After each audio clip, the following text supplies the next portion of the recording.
আজকের birthday celebrate ছিল পুরো নেক্সট লেভেলের।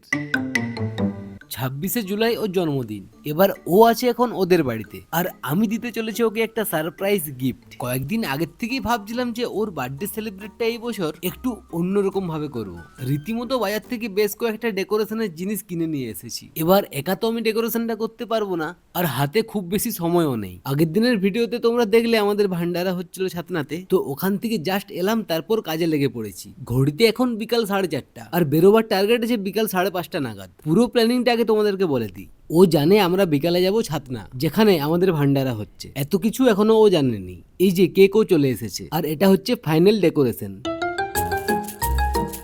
শুধু কেকটা এখনো মাঝে বসানো হয়নি। এবার আমি ফ্রেশ হয়ে মিনিট 10-এর মধ্যে বেরিয়ে পড়লাম। ওকেও রিসিভ করে নিয়েছি, কিন্তু কষ্টটা কোথায় হয় জানো? গাড়ি দেখেই ও বুঝতে পেরে গেছে যে গাড়ির মধ্যে ডেকোরেশন করা আছে, কিন্তু কি রকম ডেকোরেশন সেটা ও এখনো জানেনি। আপাতত ওটাকেই সারপ্রাইজ বলে মেনে নিতে হবে। যাই হোক, আমরা দাঁড়ালাম আমাদের দ্বারকেশ্বর ব্রিজের উপর। এই জায়গাটা দেখছো, এটা দেখেই ও বুঝতে পেরেছে যে গাড়ির মধ্যে ডেকোরেশন করা আছে। একটু অপেক্ষা করতে এই যে আকাশদা ওরাও চলে এসেছে। কেক কাটিংটা এখানেই করবো।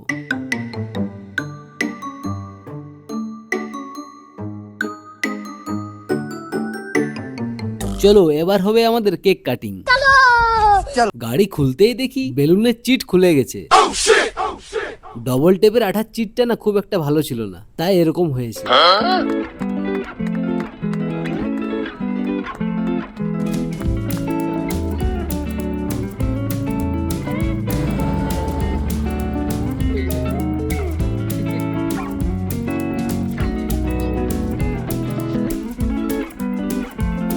সেলিব্রেট তো হয়ে গেছে, এবার বেরোলাম ছাতনার উদ্দেশ্যে। রাস্তায় হেঁটে চলেছে শয়ে শয়ে বাবার ভক্তরা। ভিড়টা সেই যে দুপুর থেকে হতে শুরু করেছে, ভিড় এখনো বেড়েই চলেছে। আবার কিছু মানুষ আছে যাদেরকে মনে হয় ডাক বোম বলে, তারা কিন্তু কোথাও রেস্ট নেয় না, সোজা শুশুনিয়ে জল নেয় আর একতেশ্বরে ঢালে। প্রায় 30-35 কিলোমিটার রাস্তা, 1 মিনিটের জন্যও দাঁড়ায় না কোথাও। অনেক বছর আগে আমরাও হেঁটে হেঁটে গেছি শুশুনিয়া টু একতেশ্বর, কিন্তু এখন বাইকে যায়। এদিকে রাইস চকলেট গুলোকে নিয়ে নিয়েছে, তাই ও তো সাথে সাথে কাঁদতে শুরু, আর দেওয়ার সাথে সাথেই মুখে হাসি। এবার পুরো শক্ত করে ধরে আছে, আর কেউ নিতে পারবে না। আমাদের ভান্ডারের লোকেশনটা আগে তোমাদেরকে বলি। ছাতনার ভারত পেট্রোলিয়ামটা ঠিক পেরিয়ে। তো আমাদের এখানে কে কে এসেছিলে বা খেয়েছো কমেন্টে জানিও কিন্তু। আর আমাদের এই উদ্যোগ তোমাদের সকলের কেমন লেগেছে সেটাও কিন্তু জানিও। আগের দিনও বলেছিলাম আমাদের এই ভান্ডারের মেন উদ্যোক্তা হচ্ছে এই মানুষটা, যাকে আমরা সবাই মামা বলে জানি। তো এনার জন্য তো একটা ধন্যবাদ সকলেই জানিও। প্রায় কয়েক হাজার পুণ্যার্থীকে সেবা দিতে পেরে আমরাও নিজেদের ধন্য মনে করছি। আগামী দিন হয়তো আমরা আরো অনেক কিছু করব। আর এরকম ভিডিও দেখতে অবশ্যই পেজটা ফলো করে রাখো, আর কমেন্টে জানিও আজকের ভিডিওটা কেমন লেগেছে।